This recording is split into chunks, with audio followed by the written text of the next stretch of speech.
Hello, welcome to Video Lecture 7. My name is Fatih Kurshamlı and today I am going to be talking about Unit 4 of our textbook, which corresponds to social dilemmas.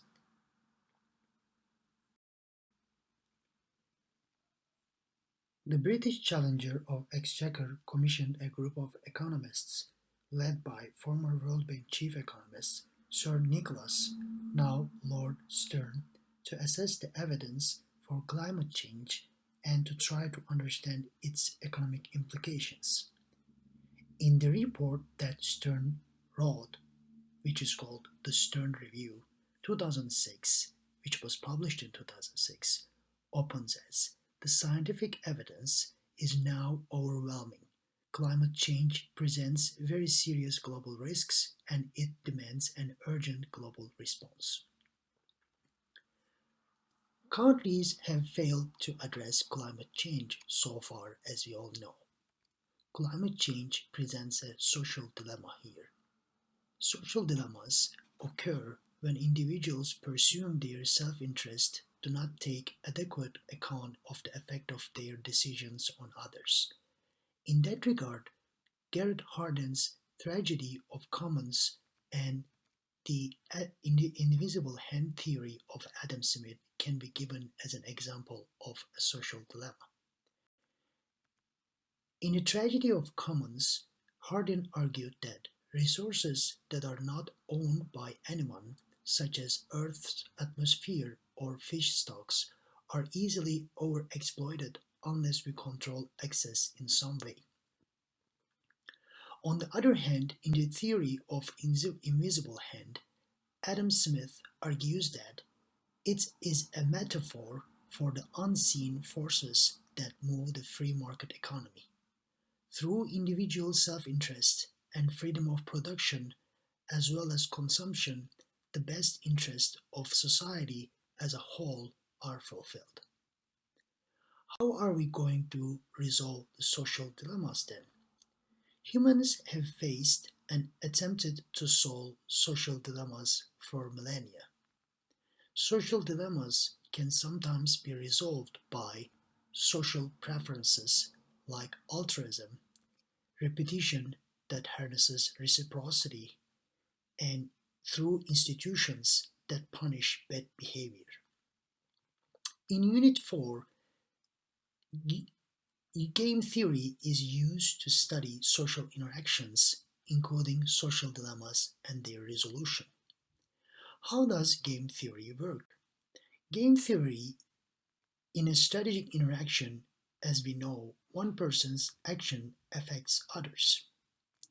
Games are models of strategic interactions, in that individuals are players, players' actions are strategies, and the game states the payoff earned by each player for each strategy set, every possible combination of strategies. And also game theory is widely used in economics and other social sciences.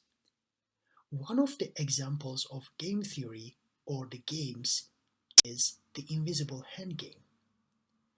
This is the figure as you can see also in your textbook.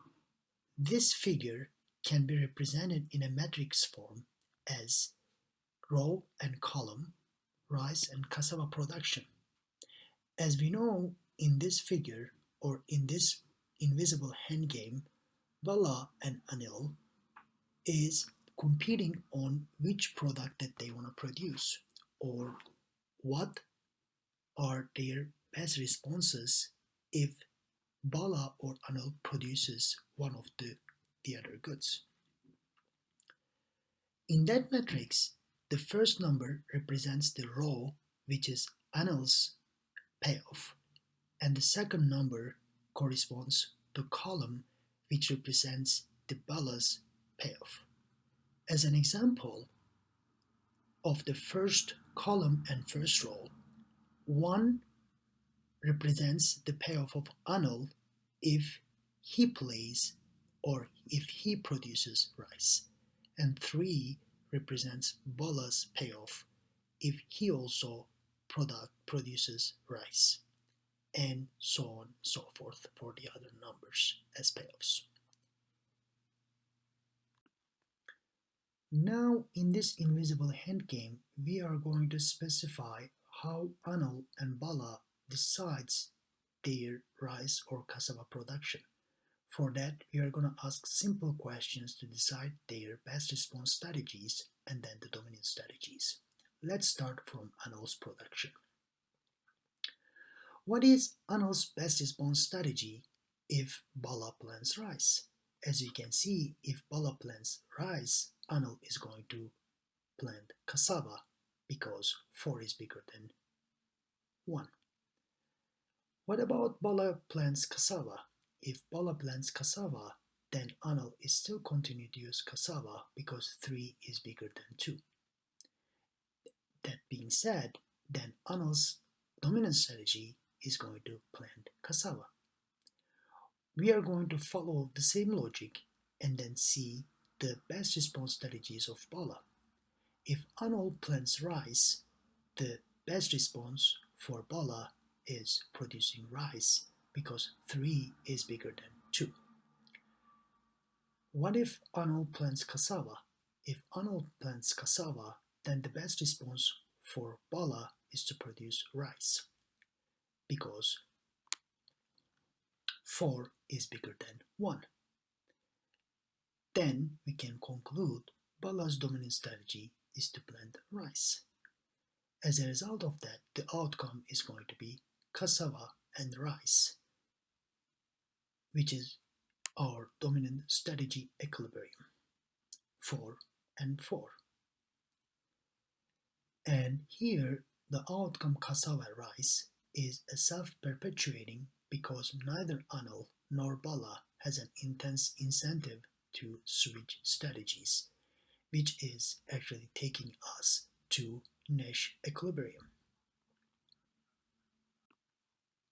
John Nash, who was the worldwide known economist, had a 27-page doctoral dissertation in which he applied the game theory to economics and introduced the idea of a Nash equilibrium. At a Nash equilibrium, no player has an incentive to unilaterally change their strategy. The dominant strategy equilibrium, which we have talked about in the previous slide, in the invisible hand game is a type of Nash equilibrium. Nash and 2 colleagues won Nobel Prize in Economics in 1994 for their pioneering analysis of equilibria in the theory of non-cooperative games. Now we can talk about Prisoner's Dilemma. In this game, Anil and Bala is preferring between integrated pest control or Terminator. Anil's best response is Terminator if Bala uses IPC. Why? Because 4 is bigger than 3. Terminator if Bala uses Terminator. Why? Because 2 is bigger than 1. Then the dominant strategy is to use Terminator for Anil. With the same logic, the best response strategy for Bala is Terminator if Anil uses IPC because 4 is bigger than 3.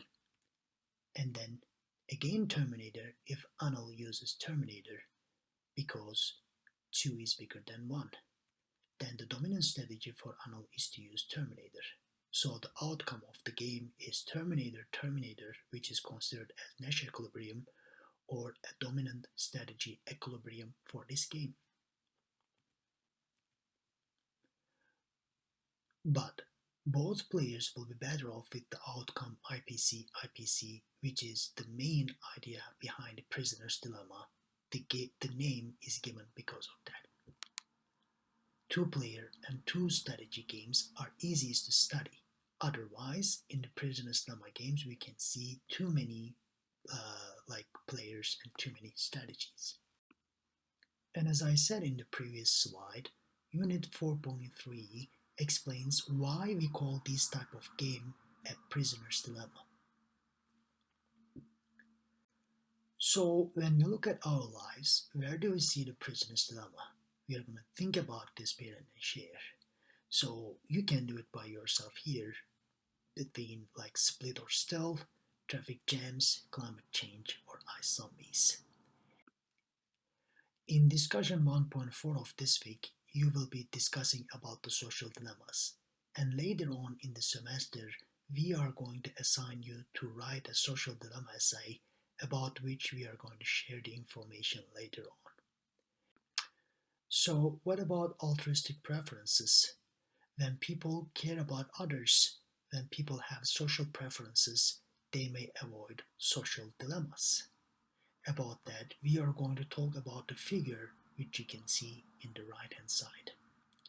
A person with altruistic preferences is willing to bear a cost in order to help another person. Here, Anil has just won 10,000 rupees. In this zero-sum game, Anil decides whether to share the prize with his neighbor Bala. If Anil is completely selfish, then he can just take the 10,000 rupees by himself, as you can see in point A in the figure. Or if Anil is somewhat altruistic, then he can go ahead and then share some of the prize with Bala. And then here in point B, Anil gives Bala 3,000 rupees and then keeps the 7,000 rupees for himself. As you can remember from the previous lectures, point B is the point where Anil's marginal rate of transformation equals to Anil's marginal rate of substitution. As you can see, feasible payoffs frontier and Anil's indifference curve intersects at point B. What about the altruistic preferences in the prisoner's dilemma? As you can remember from the previous figures when we talked about the integrated pest control versus terminator that Anil and Bala prefers, we see that in point II, both use IPC. In point IT, Anil uses IPC, Bala uses terminator. In point TI, Anil uses terminator, Bala uses IPC, and TT both use terminator. When we analyze this kind of prisoner's dilemma situation in altruistic preferences, if Anil is completely selfish, his dominant strategy is to use terminator.